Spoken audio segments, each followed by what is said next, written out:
શું સુરત બીઆરટીએસમાં ભ્રષ્ટાચાર ચાલી રહ્યો છે?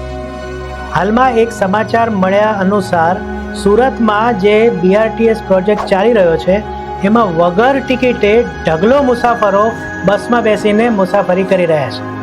બસમાં સ્કેનર હોવા છતાં લોકો સ્કેન કર્યા વિના અંદર જાય છે અને જે ટિકિટ આપનારા વ્યક્તિ છે ઉપરાંત જે સિક્યોરિટી ગાર્ડ છે એમની રહેમ નજરે આ બધું થઈ રહ્યું હોવાની ફરિયાદ આજે એક સમાચારમાં જાણવા મળ્યા છે.